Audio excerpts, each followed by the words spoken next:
Hello, it's Ruby here, and welcome to Mind Your Abundance podcast. This is a space for women self healing. And for the next couple episodes, we are going to focus on women who done to be good woman.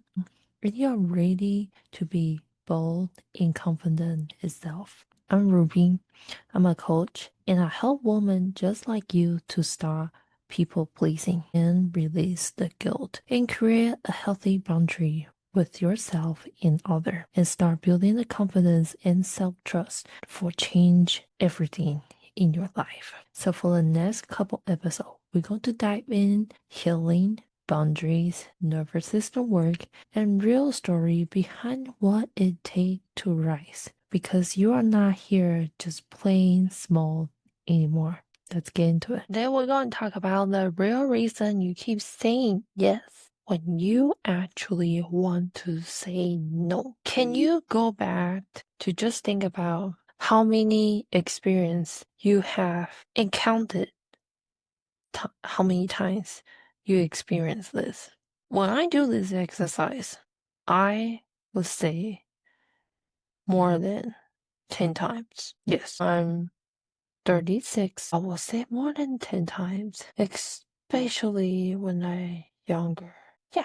And I kind of want to know what your number is. Why I'm asking that is because the more you do it, the more it's a default setting, the more it's in your body and mind. So every time you actually want to say no, your mind is going to scream into yourself, no, don't do that. That's not what you usually do. Get back to here and say yes. Your anxiety gonna build up, and then you actually force yourself to say yes. How many times you experience that? You practice, say, okay, Saturday is not going to work out for me. Sorry. And then, but when the time you actually going to the one that asks you, hey, are you coming on Saturday? Then you pause a little bit, and then you want to say the thing you already rehearsed so many times in your mind, but you actually say, yes, I'm available on Saturday. See how many times actually happened to you. It happened to me more than I can think about. Seriously, we are going to talk about why are we doing that. And if you're growing up at the traditional culture with families so tied in together, every time they ask you a favor, you're supposed to help. That's what family for, right? That's what a community for. There's a feel like the duty you need to do it, and that ingrained with you. And a lot of time, growing up as a woman, you learn to be more supported. That's the role they build us. That we need to be more caring. We need to be more emotional support to your sibling, your younger brother. That's what we learn about, right? And what other reason have been? I try to think about it. Yes, and you just feel, and sometimes you actually get blamed, say, why won't you help your brother? Why won't you help your sister? Even though that time you might be just have your own too many stuff in your head, and then you feel, since your parents say you need to do it, then you feel like, okay, I'll do it. And how many times you doing that and then just turn to the default setting? And you knowing what if you say no, and then you know the consequence coming back, your parents going to like saying something to you, maybe 30 minutes talk about why are you doing this, blah blah blah blah blah, and you try to avoid that, so you eventually say yes. That's actually same thing with a work environment.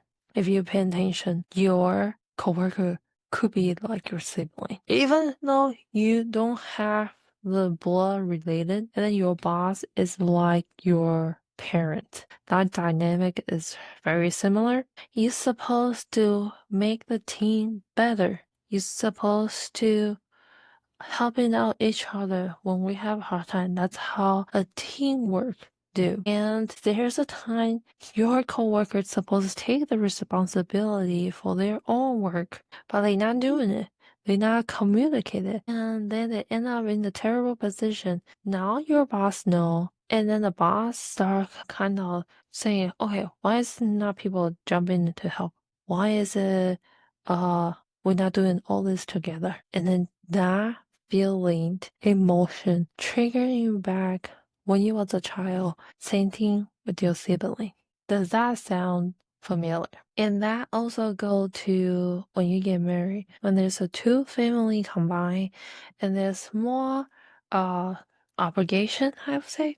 I think that's a word. To be more like when the other family doing something, you're supposed to attend the event, and there's more birthday need to go, more holiday need to join. There's a lot of you're supposed to. This is the word keep in our mind. Say you're supposed to be there. Sounds too familiar. You're supposed to help your kid. You're supposed to not help your kid. You're supposed to be helping your younger brother. So why is this so hard for us to say no? After all these years, you've been teach to uh saying yes, be the supportive one, be the caring one, and all of a sudden you want to say no. It's kind of like okay, you baking fudge for 10 years now, and all of a sudden I want you to make a banana bread. You say I'm not familiar with that. I can do that. I can do that. But can you looking up the recipe to learn to do it or not? But you sometimes we could, right? But sometimes there's a voice coming up. No, banana breads need different ingredients, and I need to get different pan. I need to get a banana. I don't even like banana flavor. Blah blah blah. Start have the voice coming out in your head to avoid to learn banana bread.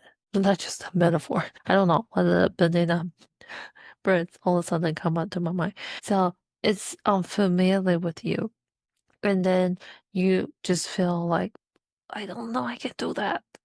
This is going to be hard. Brain is screaming at you, it's going to be hard. That's the first step. The first step is thinking it's hard. And the second thing is coming to you is, what if I say no and they going to hate me, or I'm going to be judged. They say I'm going to be difficult one. I'm going to be the bitchy one. I'm going to be the not cooperative one. That's the second step. The things coming out to your mind. The third one is just okay. If I really say no, no one's going to love me. No one's going to like me. I'm just going to be alone. No one's going to help me my work anymore, and my siblings going to leave me, my loved one's going to leave me, and my boss won't see me anymore.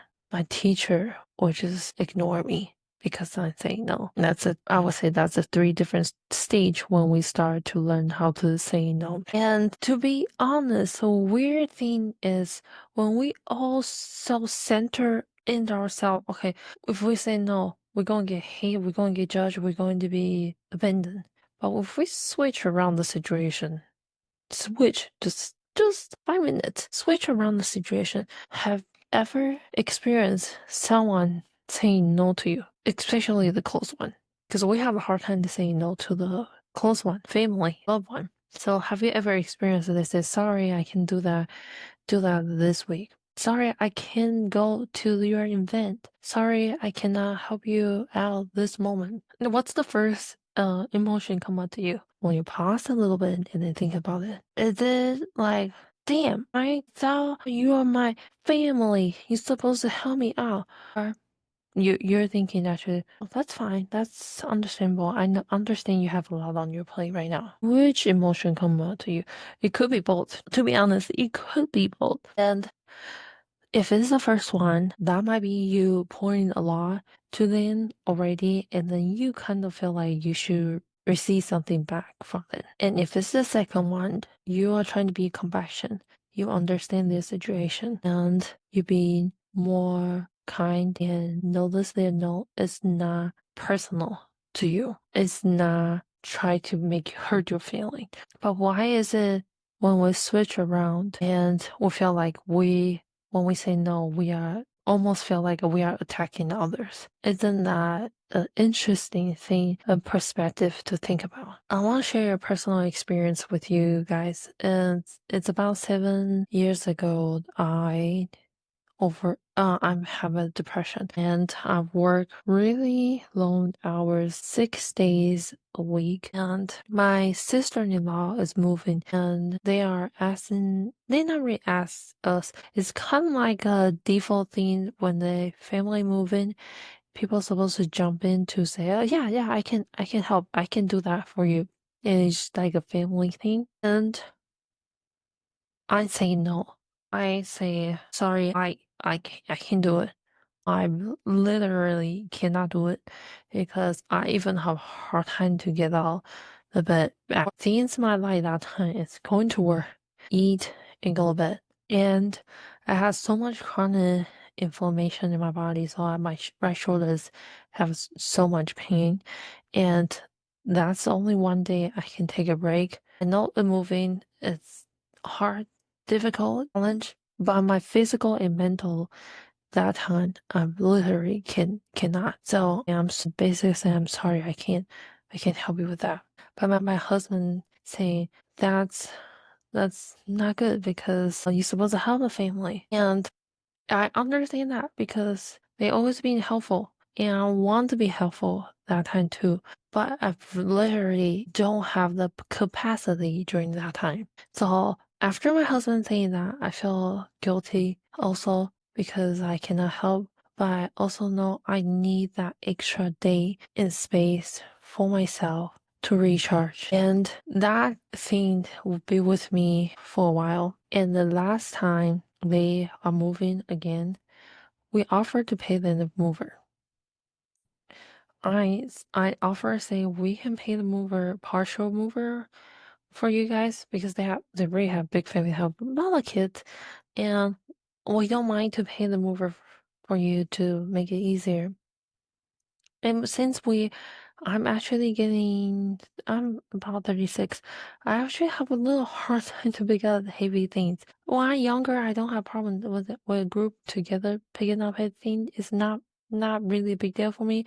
But for this time, if I pick up heavy things, um, too much, my back, my shoulder, I can feel it the next day or next 2 day, I can feel it. So I really respect people for doing the moving job, definitely working job. Pretty sure you guys do it. It's not easy. And just want to say that, hun, when you sometimes say no to the other, it's also saying same thing to no to you because you really don't have that extra energy and capacity to give other. So when you just start feeling like, okay, they are judging you, you are being abandoned, you're being hate, when the switch around the to the other side, do you really hate it? Do you just going to say, okay, you didn't help me this time, so goodbye, forever for you. It's not right. For a normal reaction, it's not right. We probably just say, oh, we kind of want to know, why weren't you able to help me? We don't need to explain more. And sometimes they just can't, and sometimes we are just can't to do it. And it's a practice because the first time you say no, you will be feel so scary.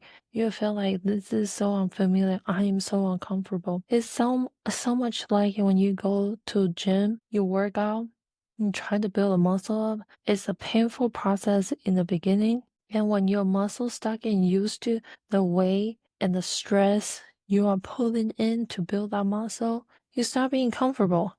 You start being, okay, my body can handle this now.